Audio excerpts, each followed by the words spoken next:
a gente vai dar uma lida aqui na lei. Ok. E a Vânia estava falando, gente, justamente sobre essa questão, né, da gente ter um norte, né, para lidar com as crianças aí em sala de aula. E agora a lei veio trazer esse norte, né, um consenso de como se agir, ainda muito superficial, né, a gente vai ver que ainda é muito genérico, não se fala como fazer essa ajuda para a criança, mas, poxa, já é lei. A gente precisa, de alguma forma, prestar ajuda para essa criança que tenha dificuldade aí no aprendizado. Lembrando que a lei, e vocês vão ver aqui no texto, ela é para TDAH, ela é para dislexia e ela é para qualquer transtorno de aprendizagem, tá? Passado o título aqui, né, ele fala assim, o poder público deve desenvolver e manter um programa de acompanhamento integral dos educandos com dislexia, transtorno de déficit de atenção e hiperatividade e outros transtornos de aprendizagem. O poder público seria os governos, né, ou os estados aí, desenvolverem um programa que permitisse, né, essa inclusão da criança. A gente sabe que isso ainda não acontece, né, gente? Mas em um médio e longo prazo aí, isso pode vir a acontecer. Mesmo antes disso, a gente precisa fazer a lei se cumprir, certo? E aí, continuando aqui, ele fala assim, o acompanhamento integral previsto, né, no caput desse artigo compreende a identificação precoce do transtorno, vão anotando aí, o encaminhamento do educando para um diagnóstico e o apoio educacional na rede de ensino, bem como apoio terapêutico especializado na rede de saúde, depois que esse aluno for encaminhado e que ele tiver um diagnóstico. Quem vai fazer esse encaminhamento, na verdade, é o médico, né, gente? Nós, enquanto escola, o que a gente pode fazer é encaminhar para uma avaliação, né? Encaminhar para que se tenha, né, um olhar aí para essa criança, para que a gente chegue num diagnóstico. E por isso é importante que os professores conheçam esses transtornos, conheçam o que é a dislexia, conheçam o que é o TDAH, os sintomas, para que a gente possa levantar uma suspeita. A gente não vai dar nenhum diagnóstico em sala de aula, né? Claro, a gente não é habilitado para isso, mas a gente pode suspeitar, né? Sim, conversando, Alessandra, como, né, a minha prática é nas escolas, né, levando assessoramento e algumas palestras, já vinha alguns diretores de escola, pedagogo, falando dessa lei, já me perguntando, Vânia, e agora? Como é que a gente faz? Nós que vamos ter que capacitar os professores, porque então nós ainda estamos perdidos, nós já lemos a lei, mas assim, agora vai ser de obrigatoriedade de cada instância? Eu falei assim, claro, né? A lei vem e cada um vai se adequar.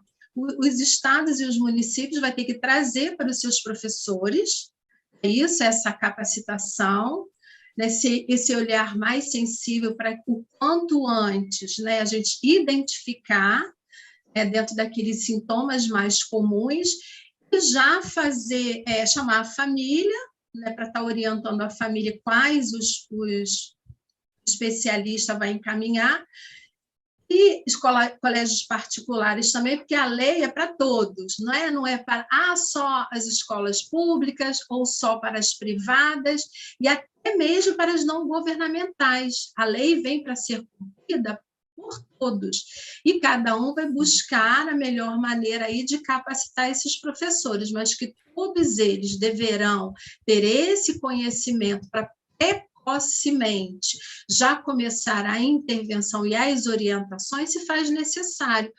Exatamente. E hoje a gente vê isso acontecer de forma muito confusa, né? Porque não se tem um conhecimento sobre o TDAH, né, em sala de aula. A escola muitas vezes nega que isso existe, ou o contrário, né, gente? A escola acha que seu filho tem TDAH e a gente nem tem um diagnóstico, e a escola força um tratamento, força o uso da medicação, força que ele seja levado, né, para um profissional. enquanto isso é ainda só uma suspeita, né? E da onde a gente está tirando essa suspeita? Será, né, que existe uma base suficiente, um conhecimento prévio, né, sobre o transtorno suficiente para que se levante essa suspeita? Essa é a nossa maior preocupação aqui, né? Que vocês conheçam. A gente não vai falar exatamente sobre o TDAH hoje, né? Para isso, a gente tem uma série de aulas específicas, né? Ensinando sobre o transtorno, ensinando sobre como lidar com isso em sala de aula, mas a ideia é aqui hoje a gente levantar essas questões de como a escola vai lidar com isso, né? Como vai ser feita essa capacitação? E aí, se tiver algum profissional já capacitado dentro da escola, será que ele não vai ser mais bem visto, né, do que os outros? E aí eu vou ler aqui o próximo parágrafo para a gente discutir isso também.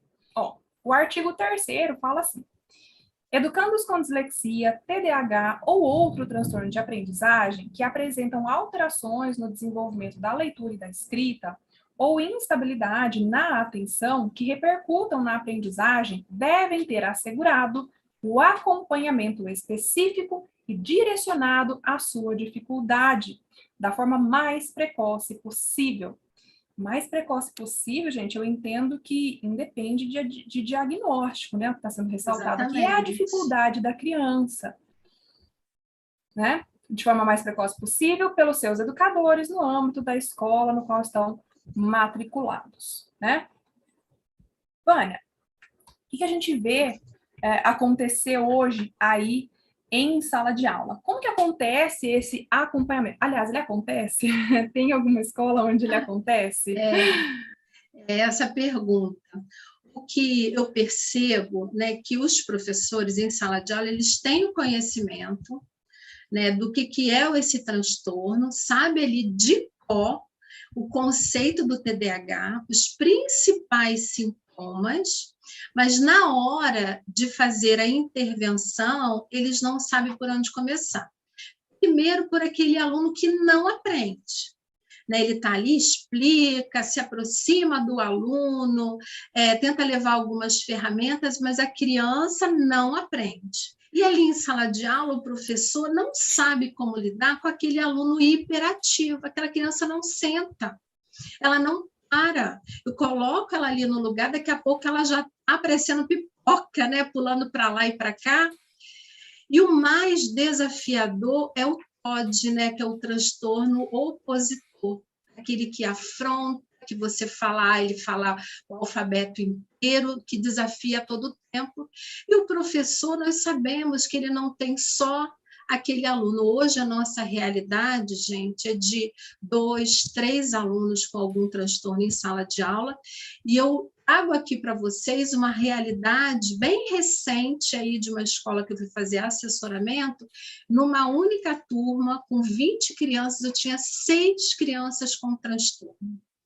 E ali tinha, assim, ajudante, mas você sabe, né, com o conhecimento que a família já trouxe, que é o diagnóstico, mas o professor não sabe como lidar, não sabe nem por onde começar.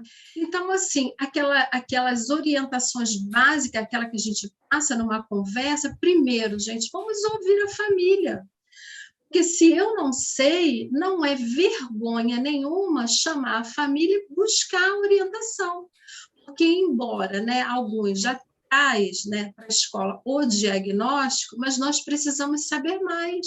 E um fono pode nos dar orientação, até mesmo o neuropediatra que apresentou, né, que chegaram, as famílias chegaram ali no diagnóstico, e outros profissionais, um psicopedagogo, um neuropsicopedagogo, então já tem um passo a passo que vai ajudar o professor. Então a gente vê muita desinformação, desorientação e até mesmo insegurança por parte dos professores, com medo ali de falar que não sabe como lidar. Ah, vai falar que eu sou um desinformado, que eu sou... Mas não, gente. Hoje, o fato que o curso de pedagogia não nos traz esse conhecimento de como lidar, as ferramentas e as orientações que nós precisamos, quanto educadores, para estar ali na sala de aula, diretamente com a criança, né, Alessandra? Exatamente. E o que eu vejo acontecer desse lado de cá, né, com os pais, porque a maioria dos pais aí que a gente recebe na comunidade TDAH na Bicho-Papão, eles vêm ou já com um diagnóstico ou com uma suspeita, né? Ninguém vai entrar ali se não tiver suspeita sobre, pelo menos uma suspeita sobre o TDAH. E logo que elas entram, né, as mães entram ali, a principal queixa é a escola. Né, o meu filho não é acolhido, existe uma perseguição, mas não existe um apoio, né, não existe um acolhimento. Muitas vezes existe um julgamento ainda, né, falando que a criança é mal educada, né, aqueles tabus que a gente sempre ouviu rótulos, né? sobre aí os rótulos, né, de quem desconhece mesmo os transtornos, né, e, poxa, nós precisamos acolher. Mas e aí? Aqui a gente viu que as escolas, elas vão precisar capacitar esses professores. A gente sabe que isso não é ensinado aí na faculdade, né, de pedagogia. Pode ser que seja incluído, né, mais para frente, né? E será que eu preciso ficar à mercê, né, de esperar a escola vir e trazer essa capacitação para mim? Ou será que eu posso me adiantar para que eu consiga não só fazer cumprir a lei, né, gente? Porque o cumprimento da lei é obrigação da escola, mas e ajudar o aluno? É obrigação do professor. Né? E sobre esses questionamentos, né, gente, a gente vê muita cobrança aí por parte dos pais e a gente vê muita, como a Vânia colocou, né, falta de informação ali por parte das escolas. A gente precisa entender que pais e professores, a gente está do mesmo lado da história. A gente não está contra, a gente não está em lados diferentes. A gente precisa estar do mesmo lado para que a gente consiga, de fato, ajudar essa criança. Tanto quem é pai, quem é mãe, precisa quebrar, né, esse preconceito de ir lá e conversar na escola e expor a dificuldade do filho, para que a escola consiga ajudar e prestar esse atendimento diferenciado, quanto os professores e a coordenação, né, a direção ali, precisa estar preparada para também ter essa conversa com os pais, como a Vânia colocou aí, né?